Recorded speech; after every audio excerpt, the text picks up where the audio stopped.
Happy New Year, folks, and welcome to WWE Network and Chill, where I, Graham G.S. Matthews, break down all the original content I watch on the WWE Network. And today, although it is a little late, we are talking the 2020 SLAMMY Awards from WWE. This did air not this last Wednesday, but the Wednesday before that. It took me a while to get to it and finally watch it. I didn't finish watching it until Wednesday. And it was like an hour and a half long. It wasn't outrageously long. It wasn't like an episode of Raw. And that was the big difference with the SLAMMY Awards this year. We haven't had the SLAMMYs before this year since 2015. And from 2008 to 2015, they were like a regular episode of Raw every December.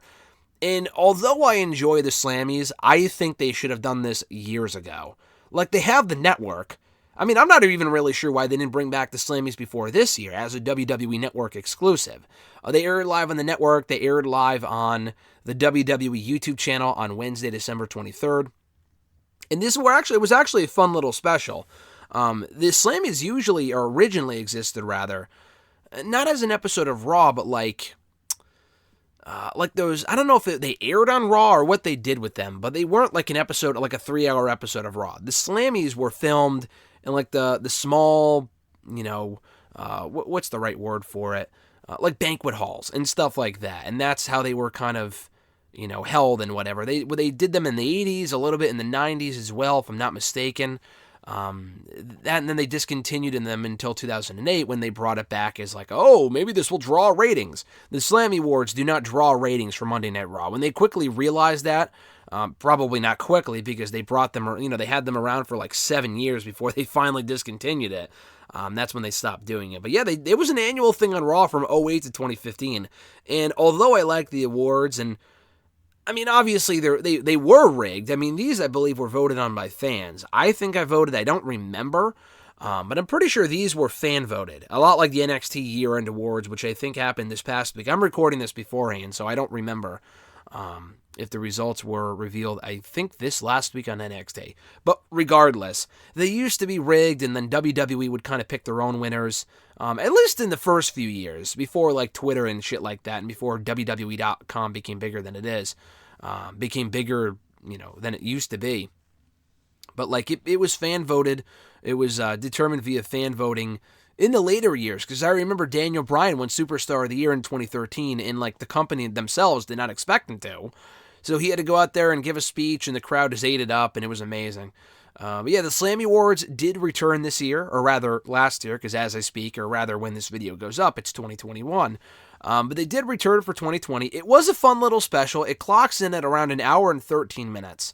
And again, you don't have to watch it on the WWE Network. I will make it a point to bring up that when stuff isn't on the network, it's also when it's on the WWE YouTube channel as well, and this was on the WWE YouTube channel. So I'm going to read out the results from WWE.com and give my results, or give my thoughts on each category and who won, who should have won, blah, blah, blah. I will say before we go any further, the presentation of the SLAMMYs, there were no fans there, obviously, because it was a network thing. It was a YouTube thing. This was pre-taped a while ago, I'm sure, or at least a couple days in advance. They had R-Truth hosting, and he was the perfect guy for the job. I don't really care about R-Truth as like an analyst on Raw Talk, but for stuff like this, I think he's perfect. They had celebrity presenters, I guess is the right word I was looking for there. Presenters for each category. They had Demi Burnett from The Bachelorette, or whatever show that was. She was on Raw for a good portion of 2020 in the latter half of the year for the whole Angel Garza thing. At least for a couple of months she was there. So she was a presenter. They had the boy from Modern Family. I forgot his name. They had him and his sister. They had a lot of people, actually. Trish Stratus. I think Mick Foley was one of them. They had a lot of different people as presenters, which was cool. Shawn Michaels, I think, was one too. So anyway, and also Todd Pettengill, I forgot to mention that. Todd Pettengill was probably the highlight of this entire thing. The awards themselves were cool, and they showed the clips and the highlights and the award speeches and stuff like that from each winner. But the Todd Pettengill appearance was great. We got Todd Pettengill back at TakeOver in Your House doing other NXT-related stuff earlier this year.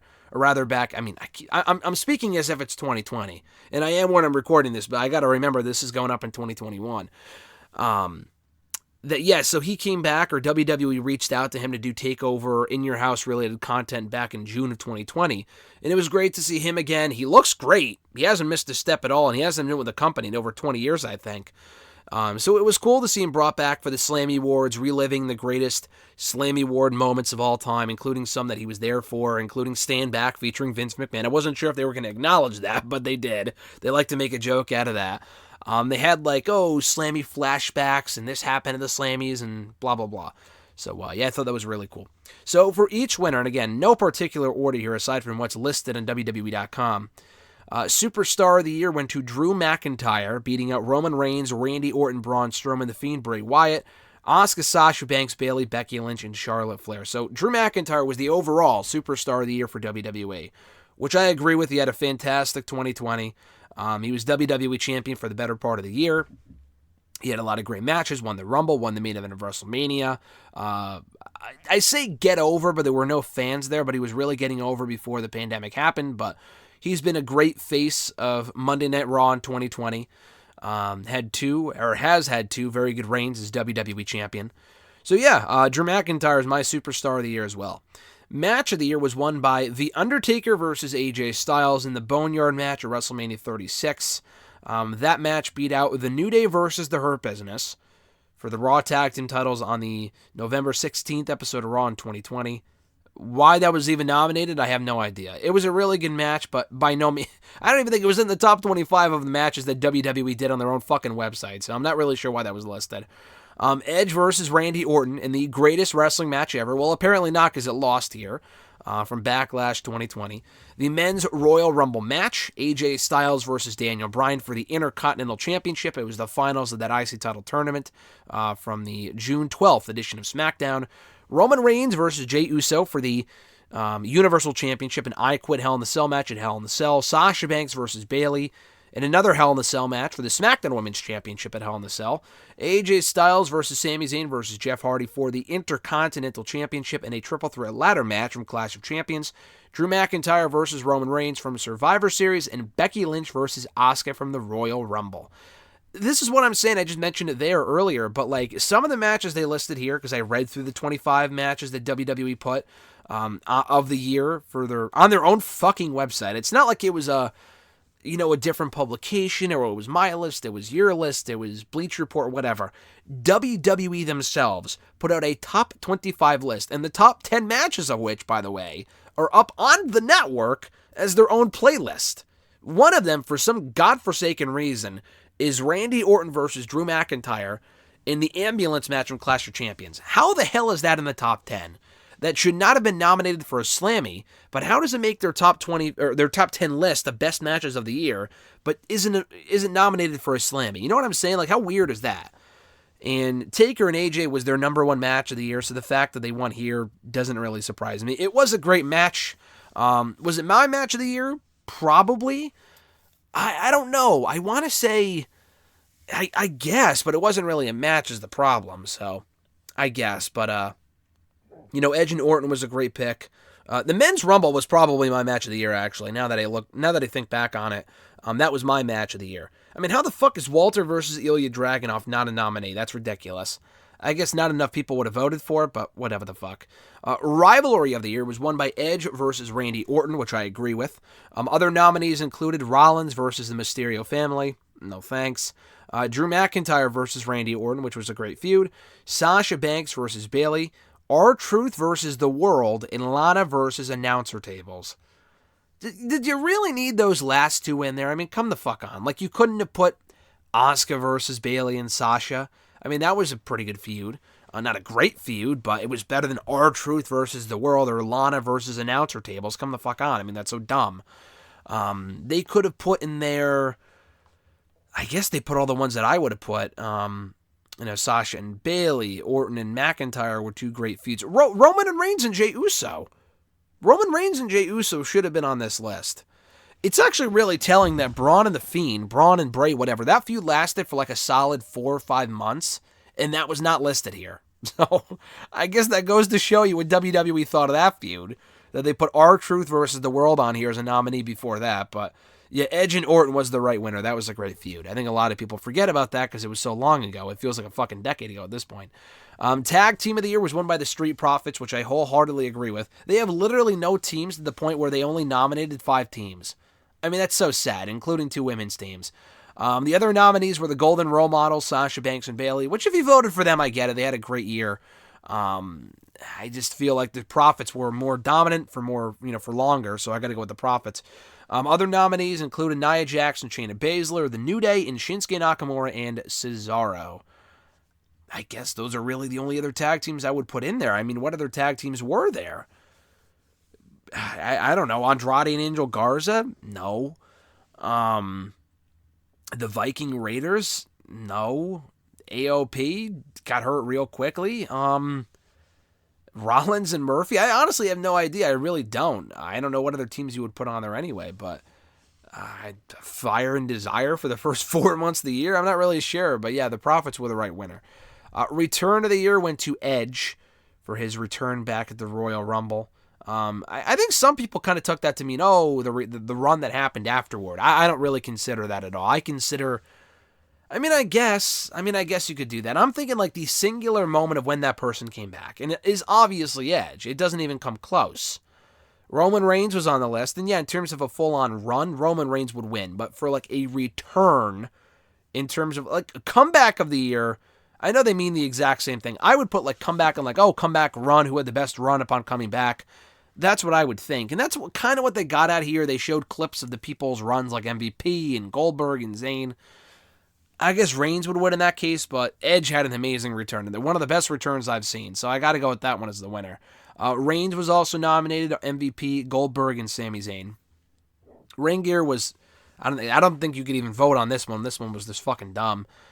Charlotte Flair, Sasha Banks, Rollins, Bianca Belair, Shinsuke Nakamura, and Carmella were all beat out by The New Day. The New Day. Listen, I love The New Day. That was a dumb choice. How do you not go with Bianca Belair, who makes all of her own gear? And yeah, the gears of war shit. This is what I'm talking about. The people are warped by all recent events. You got to think back on the entire year here, people. I know January feels like it was a decade ago, but Bianca Belair has been killing it with the ring gear all year long. So Belair was just completely, she was screwed over here. She really should have won that award. For what reason? The shit means nothing, but she should have won that category. Breakout Star of the Year was won by the Profits as well. I guess they were the breakout stars. I mean, they debuted last year, and they were on the main roster for a couple of months by the time 2020 came around. By the time 2020 came around, but I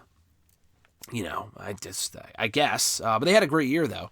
Other people included Dominic. I mean, I would go with Dominic Mysterio or Pat McAfee, but Pat McAfee for whatever reason was not an option. I would go with Dominic just because he hasn't had an amazing run on the main roster, but the guy really broke out in that SummerSlam match and proved he was on Rollins' level, which was cool. So you got Dominic, Bianca Belair, Otis, and Murphy, but the Profits won.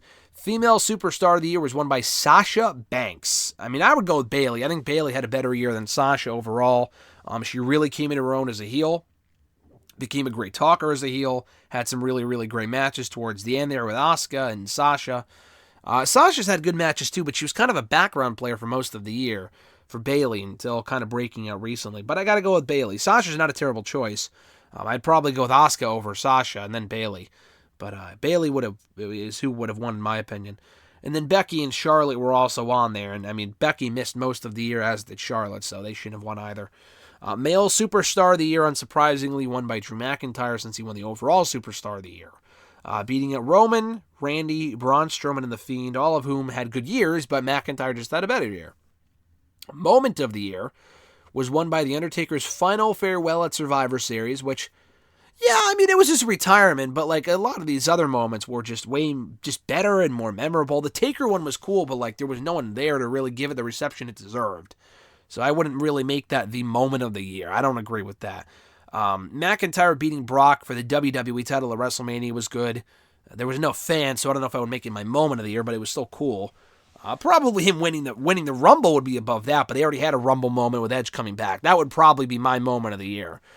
Becky Lynch announcing her pregnancy, the New Day's farewell address, Roman Reigns and Paul Heyman uniting. That would be probably another top choice because that was cool too. Sasha being betrayed by Bayley, which was awesome, and the New Day getting drafted. Why are the New Day on here fucking twice? That's weird.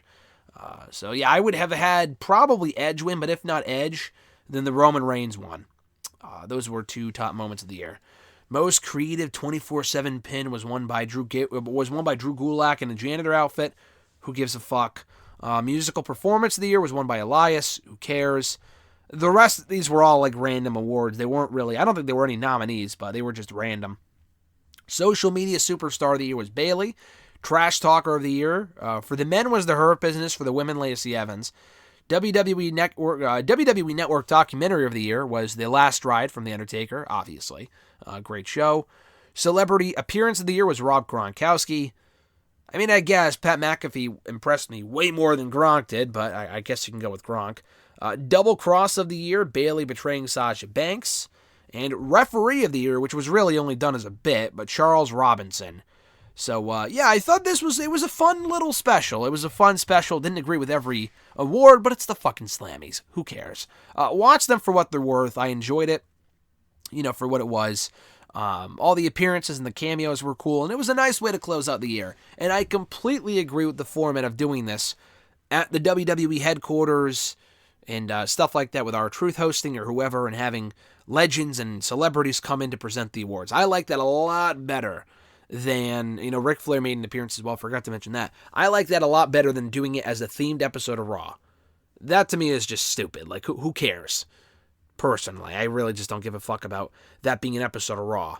Like, make the draft an episode of Raw, which they've done anyway. But other than that, you don't need the SLAMMY Awards as an episode of Raw. They used to do other stuff. Like other theme shows, like Raw Reunion, which I feel like they do every freaking week. They're doing it on Monday this week, too. And I used to look forward to those shows, but I feel like we get them all the time now. They don't really feel special. But anyway, this was good for what it was. Check it out right now on the WWE Network, as well as on WWE's YouTube channel. And thank you guys for checking out the video. I appreciate it. Be sure to like the video, drop a comment, share the video, and subscribe to the channel for more daily content. Be sure to hit the bell button as well to be notified every time a new video goes up. And check out the WWE Network and Chill playlist down below in the description box for more WWE Network and Chill videos. Have a very happy new year, guys. 2020 was a lot. Hopefully 2021 is better. We can only hope that it'll only get better from here. Fingers crossed. We will see what 2021 has in store. Have an awesome one, guys. I'm Graham G.S. Matthews, and I'll catch your ass down the road.